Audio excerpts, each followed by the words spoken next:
अच्छा देखें, नॉर्मली हमारे पास दो लाइंस आ रही होती हैं पाकिस्तान में, एक न्यूट्रल होती है और एक फेस।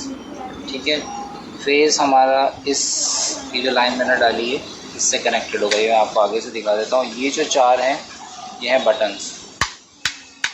ठीक है, ये सॉकेट और ये मेरा रेगुलेटर है पंखे के लिए।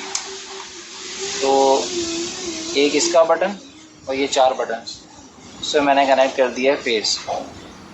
ठीक है, अब ये जो नीचे वाले पॉइंट्स हैं इस पर आप जो भी आपके अप्लायंसेस हैं, पंखा हो गया या लाइट हो गई, उसके हाफ मतलब जो तार उन अप्लायंसेस पे जाएगी वो लगेगी। तो बल्ब मैंने यहाँ लगा दिया, सेवर लगा दिया, पंखा लगा दिया, और भी कुछ है।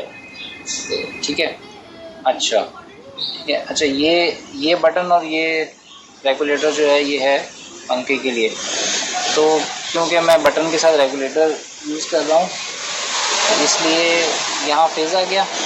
ठीक है, ये पंखे का हाफ लगना था, पंखे के हाफ की जगह मैंने इसको कनेक्ट किया है इसके पॉइंट से, रेगुलेटर के पॉइंट से, और जो पंखे का जो हाफ है वो इस पॉइंट पर आएगा।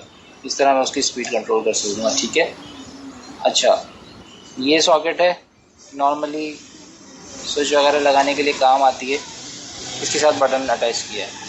तो इसका हाफ आकर इससे कनेक्ट होगा इसके नीचे वाले पॉइंट से, और ऊपर यहाँ न्यूट्रल आएगा। पूरे बोर्ड में सिर्फ एक जगह न्यूट्रल आता है, वो सॉकेट में आता है। ठीक है, बाकी यहाँ हाफ आ जाएंगे, 3 हाफ आ जाएंगे मेरे पास, एक पंखा और 2 सेवर या जो भी है। ठीक है, और ये सॉकेट हो गया और ये पंखे के लिए हो गया रेगुलेटर।